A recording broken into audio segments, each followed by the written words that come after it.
Hi, my name is John Paul, and nope, I'm not a pope. Even though I love to help you cope with your mental health issues and instill in you some hope. Yep, I'm your favorite nurse educator and your staunch mental health advocate. I make mental health and self-care videos, and I come your way every week with valuable information. Hey, before we continue, do well to subscribe.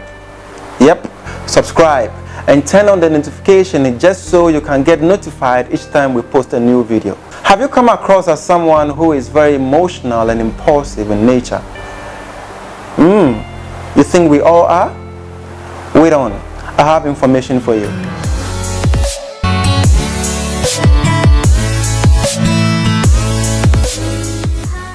Okay, so in one of my videos, I made a comprehensive submission on personality disorders, where I classified them into 3 clusters, A, B, and C. In that video, again, I covered pretty much everything that you need to know about the cluster A. Today, we are giving attention to the cluster B. And remind you, the cluster B personality is made up of the antisocial personality disorder, the histrionic personality disorder, the narcissistic personality disorder, and the borderline personality disorder. Let me begin with the antisocial personality disorder. It is normal for you to put your needs above those around you one time or the other. But if you become someone who constantly find ways to manipulate those around you for your gain, just so you could find yourself above them in most situations, the word is, you may have antisocial personality disorder. Contrary to popular opinion, when you think that antisocial means that people who do not like to socialize, antisocial personality disorder in this sense mean that people who are very much eager to go contrary to what the social norms and values are. So antisocial. When we live in a social settings, we have rules and regulations that we need to follow just so we can live peacefully in a society. But anyone who is antisocial is someone who in general wants to go contrary to what the social norms and rules are. Apart from this, there are other traits that they present with, and I'm going to outline them. So you can carry your pen and your paper and make some notes. Find out if someone you know or yourself fall within this and what you can do to help yourself. Numero uno, if you have antisocial personality disorder, what is, you would sometimes or even frequently put yourself in dangerous situations and others also in dangerous situations. For instance, maybe you are riding on the street that says that the speed limit is 50, but that is the point that you want to go at 100. What does that mean? You are overspeeding, putting your own life at risk and the life of the passers-by or the pedestrians, and that doesn't augur well for you. You may be antisocial. Sometimes you may act dangerously or illegally, and if you are grabbed by the police, you will find yourself wanting and needing a lawyer. Right, so number 3, you behave in ways that people find very unpleasant and not able to very much associate with. I wouldn't like to be friends with someone who is always the talk of town, someone who they say have done this or have done that. There are people who are naturally high sensation seekers, but when these become extensive, it means that no one wants to be associated with you. You are likely having antisocial personality disorder. They easily feel very bored and act out in some situations. For example, you have gotten a new job, a job that you have hoped that you would get. And just because you land yourself the job and aren't feeling so happy about the situations or thrilled about the job environment, you could just quit just because you have felt bored for a time or two. Very much so antisocial. And in quitting, you quit unceremoniously without even writing to the authorities about your vacating post. Someone who has antisocial personality disorder is very aggressive, and oftentimes you find them in this or that fights that could easily be prevented. That is what you find them in. Again, people with the antisocial personality disorder, they do things deliberately knowing that they are hurting others, but they do not mind. For instance, let's say in a relationship, you find out that your boyfriend says that I'm going to call you this time, and you have told him or her that no, I don't like it when you don't keep to your words. And the pleasure you derive from hurting your partner is what makes you do exactly what your partner does not want you to do.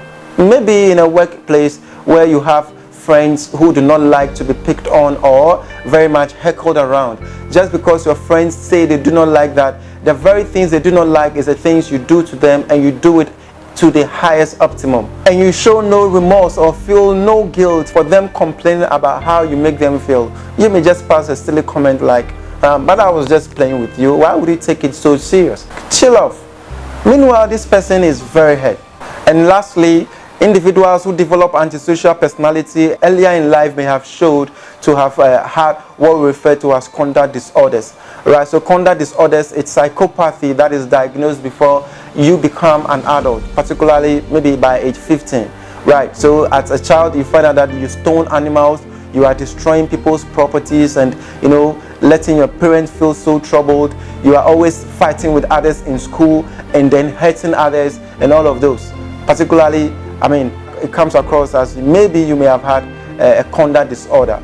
So that is for antisocial personality disorder. Number 2 in the cluster B personality is the borderline personality disorder. Right, so like the word borderline, this just means that you find yourself on the verge of either turning to the left or to the right of the extremes of the emotions. Right, so in general, those with the borderline personality disorder are very emotional and unstable.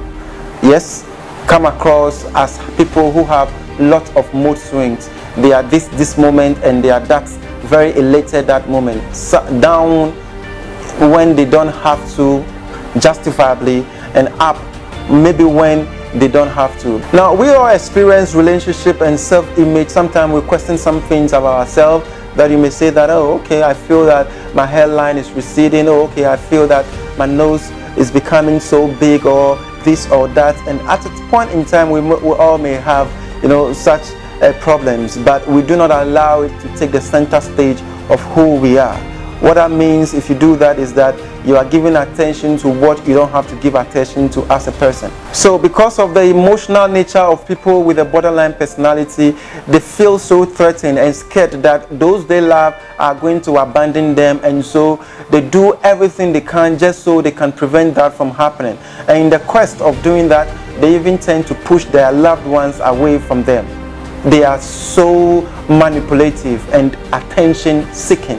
They have very strong emotions that can take a U-turn all of a sudden, from someone who is extremely happy when the morning is here to someone who is feeling sad and down when the afternoon is here. So quickly. You question yourself and ask, were you not the one I saw doing this in the morning? Why are you so sobby and looking all sad? That is a trait of someone with the borderline personality disorder. Number 3, people with a borderline personality, they do not have a strong sense of who they are or what they want in life. In fact, their ideals and values change depending on who they are with. Today they want to be a pilot, tomorrow they want to be an air hostess. Today they want to be a doctor, the next day they want to be a nurse. So based on who they are with, their ideals or what they want in life or from life very much change. That is how volatile they can be. They find it extremely difficult to form and maintain friendships and relationships. But of course, who wants to be with someone who is draining them of the strength that they have and always wanting to get the attention that they would also want to be given? So yes, it becomes very difficult for them to form and maintain friendships and relationships. They are also very impulsive and could do things that could harm themselves without thinking about the ramifications. They engage for that reason in lots of self-harm activities. They are also suicidal. They have lots of suicidal thoughts and suicidal tendencies. The borderline personality disorder folks, oftentimes they engage in self-harm. They could cut themselves, or they could cut themselves and bleed, which of course lead to their suicidal ideations and tendencies. And also they find it very difficult to be by themselves all of the times, which means they are people who are very lonely in life a lot of the times. They will always want to be around people just so they can feel stimulated. They struggle with controlling their emotions and their temper. And so, if you want someone who can let you know how angry they are over the least thing, it is the folks who are within the borderline personality disorder. They find it very difficult trusting people. So difficult.